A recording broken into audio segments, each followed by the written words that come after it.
Welcome to Courtside, everybody. Ryan Urquhart along with Mike O'Donnell. And Mike, for both teams tonight, this is a bit of a measuring stick game. No question. For Auburn, this is the most physical team they will have played this season. Cheyenne Lindsay made history for the Gators last night. 2 triples in one game. Only the 4th Gator all-time to do it. Had some great swings for Florida. Now, Ryan, do you know how hard it is to hit a triple? Shooting guard on you. You got to make a play. Smith for the lead. On target. Tigers on top. A blast high in the air to center field. Way back there. And USF takes the series. A Brutcher bomb to win it in the 10th. The 1-2. Cut and a miss for strike 3. Through an overnight rain delay and in her final weekend in this ballpark, Georgina Corrick throws the 5th perfect game in South Florida history.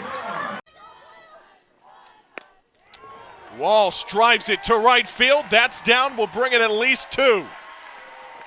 Green light around third for Eccles as well. The relay not in time. Bases clearing double for Reagan Walsh.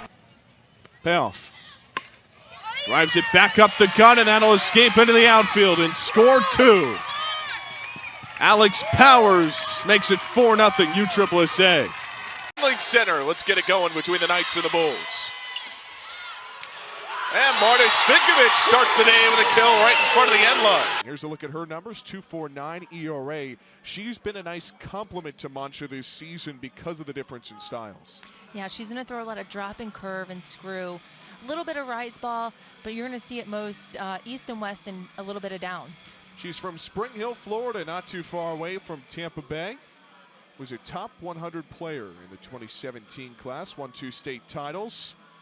Was formerly the Pinellas County Pitcher of the Year. That's just across the bridge in St. Pete. Started her career at NC State, played 2 years there, then went to ECU. Her first season was 2020, so it was a shortened year. And then played last season, 2021, with Aaron Pepping, and then they both transferred to UCF and USF. And the first pitch to Johns is his strike, puts her down 0-1. And we say this all the time that for USF, taking away Johns at the top of the order is one of the best ways to stall this offense, and we saw that in motion yesterday. Johns got on it. There wasn't a hit in that inning. Johns was just using her speed. Johns is a crucial part of their offense in scoring runs. She uses her speed to get on, but she also does the part of a leadoff batter. She takes a lot of pitches and sees what the pitcher throws and reports back to the team.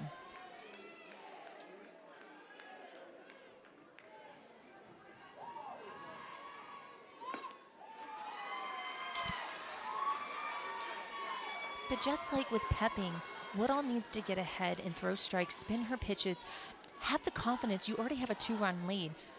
Not a lot can go wrong if you start throwing a lot of strikes and letting your defense work. 2-1. That's low and outside for ball 3. Johns reached yesterday off of a leadoff walk from Mancha. She stole second and then executed a double steal to get South Florida's first run.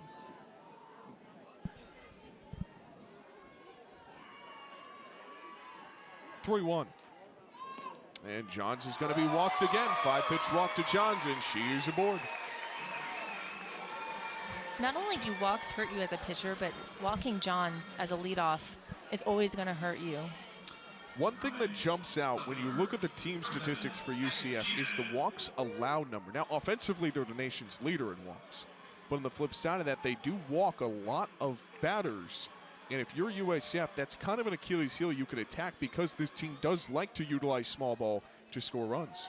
Yeah, they look down on the ball. They're selective with their at-bats. And they do everything that they can to find a way to get on base. Megan Sheehan is back after injury from last year. We talked a little bit about that yesterday. Here's her numbers on the season.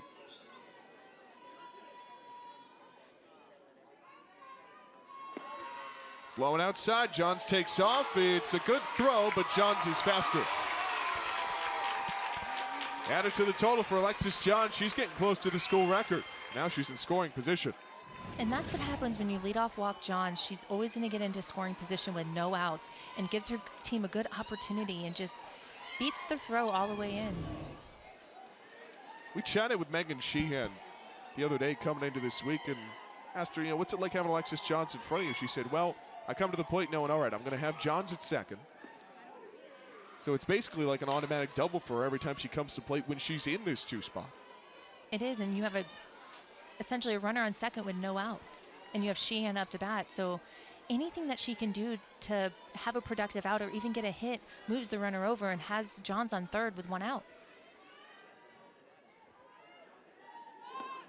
Sheehan strikes out, or are they going to say that's foul? I think she caught a piece of it. She'll stay alive.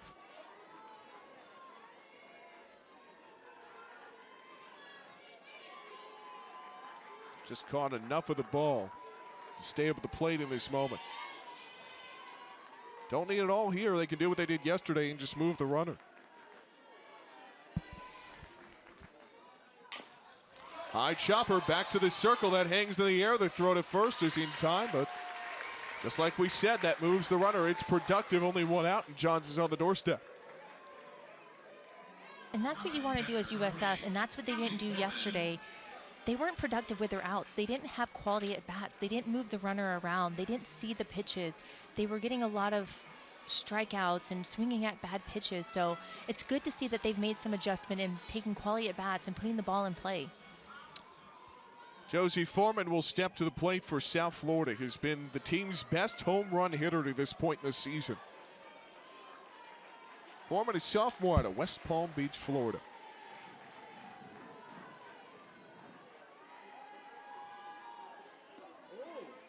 That's just outside for ball 1. Josie Foreman came into the weekend scorching hot at the plate. It hit .574 over her prior 5 games with 3 homers and 6 RBI.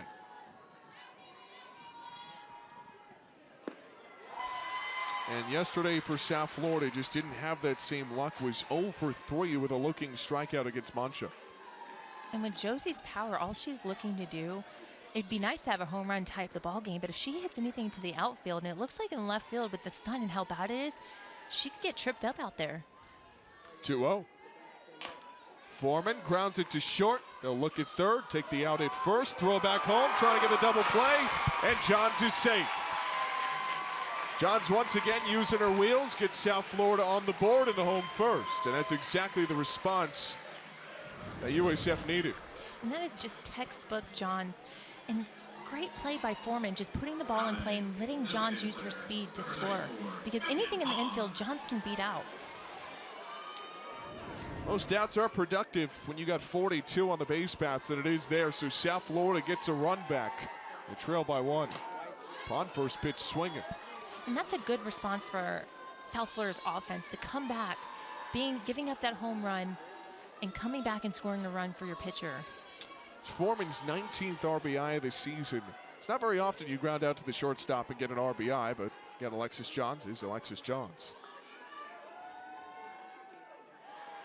It's coming up on the school record for stolen bases. She's the nation's leader. Vivian Pond has been swinging a good bat too lately for South Florida. Foreman, Pond, and Epperson now all hitting together in the order.